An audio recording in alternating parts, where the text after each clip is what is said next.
I knew Father Bu as my uncle and as his colleague in the psychology department. Father Bu would be a mentor, guide, trusted advisor.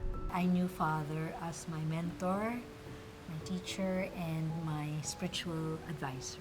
Father Bu was my father, our mentor, our love, our inspiration. He was, of course, foremost my mentor and teacher. I knew Father Bu as my teacher.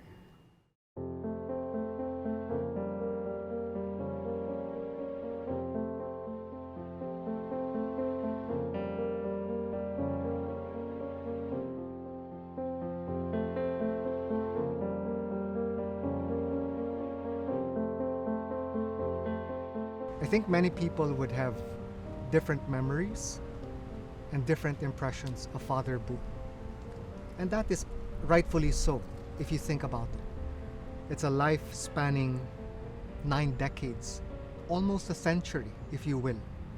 And so people would have encountered him at different points.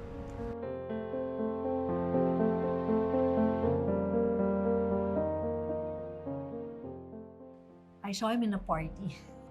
He was showing them how to do the divining rod. And that was memorable because everybody was just excited and amazed at what he did at that party. It's wonderful to hear the cicadas because I remember when in class, people will, Father Bu would try to put us down, induct us to altered state of consciousness. You allow it, the hand is floating higher and higher. It is your unconscious that is raising both hands, and your unconscious inside you becomes the king, and it is your unconscious that makes you go to sleep, and it is your unconscious that will wake you up. Some of us are still restless. It takes time for people to... And the cicadas will start to sing. And at a certain point, Father Bu would say, you know, the cicadas are doing better than you. And then he'd incorporate it in the induction. He'd say, listen to the cicadas and let the sound come inside. And that makes it so much easier for us to calm down and come into ourselves.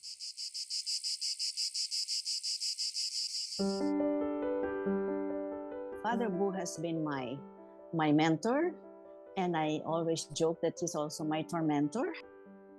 Father Bu is a very imaginative, creative person, no? Creative scientist. He thought out of the box all the time. I was very fascinated by him and really got very excited about going to clinical psych. Around Father Bu, you have to be very alert because he will make a sarcastic remark which you have to respond to. And that's why I called him my tormentor. He would make a sarcastic remark and you have to be witty enough and quick enough to reply, to make a response that is also smart and creative. His mind was sharp. He was very sharp. Could cut through bola. You couldn't make bola to him. He would get it right away, no? He's not only his mind, it wasn't only his mind that was sharp, his tongue was sharp. So, my goodness, that I got from him. I remember that my classmates were so scared of him because he had these trick questions he would give. That's how he would spot if you were like smart or not smart, or if you're normal or abnormal. And minsan in the class, I would not understand his methods kasi I would cry, and I would say, Father naman, you're cruel, like that. And then you say, he makes of my life sometimes a heaven, but sometimes also a hell, you know. Well, he could be very strict. If, in fact, in college, he walked out of a class. It was a senior class. I think they were noisy or something. They were not asking questions. He walked out and went down to the department. So he could be strict.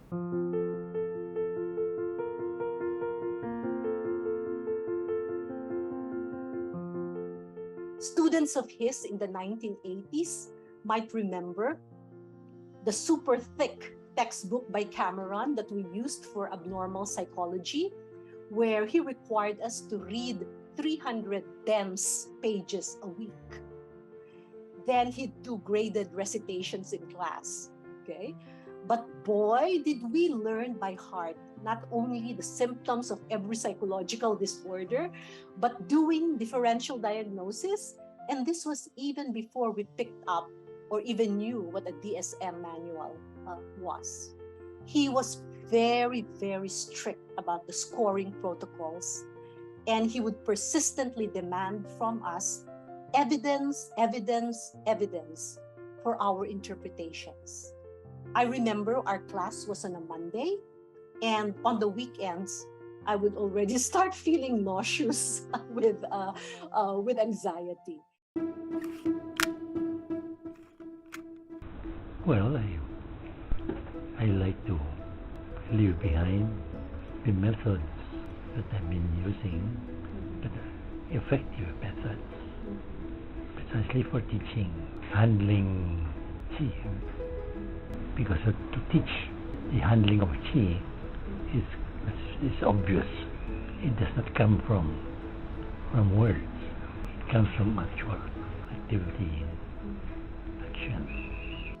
In that way, so we have developed, and you are part of it, we have developed our own way of teaching using action.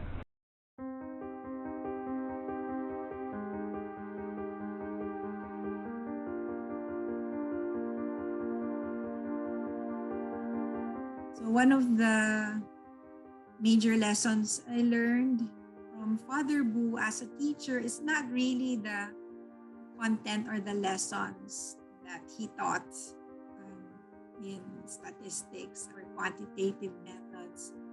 But what I remember most is how he taught us to love learning and how to learn for ourselves. So that was one lesson I've also imparted to my own students when I became a teacher later on. For example, I was saying, Father, what sample case study should I include in my paper that would be fine? And he would look at me and say, why are you looking for the case in the literature? You use one of your own. He'd go like that.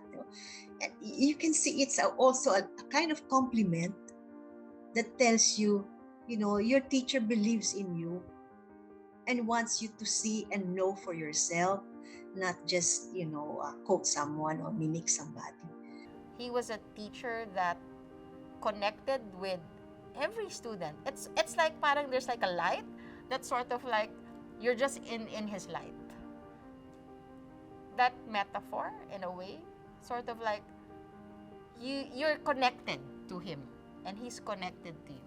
That's what I remember most of him as a teacher. That ability to connect. And not necessarily with words, but it's just like there's something about his presence.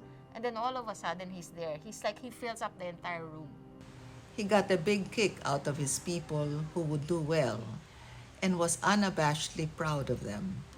I remember sometimes as a young girl being embarrassed by his praise, but I learned from Father Bu the importance and, yes, the joy of teaching and mentoring. I think he's a kind of person who shows love in action, whether in the classroom as a teacher or in the clinic as a clinician, or even in his researches. You can feel his wish to give people a chance to discover what I call their sleeping beauties or potentials. Oo. I think certainly he energizes. You ride on his energy, and that energy is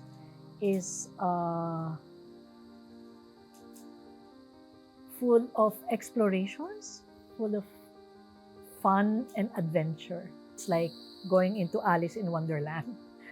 Yeah. You go with him, you don't know what you're getting into, and you leave that experience with finding a part of yourself all the time.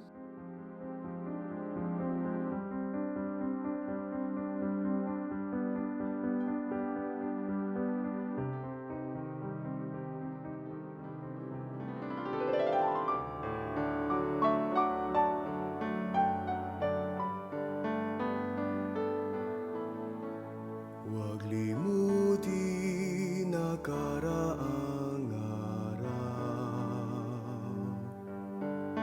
Sariwain kahit balik tanaw. Takip silim di man mapigilan. Sandali lang ang dilim. Yung bilangin ang bawat sandali. Kagalakay wari-walang patid. Magkasama tayo sa pagsapit ng sanglangit sa daigdig. Minamahal kitang tunay. Ang tinig ko sa'yo'y bubuhay. Sambitin mo ang aking himig at ako sa iyo'y ahawin.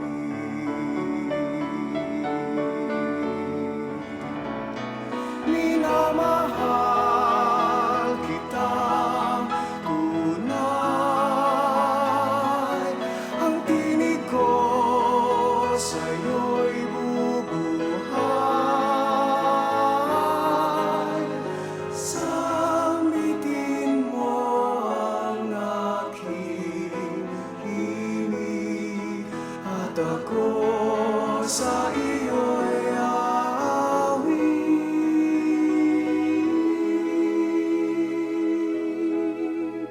At ako sa iyo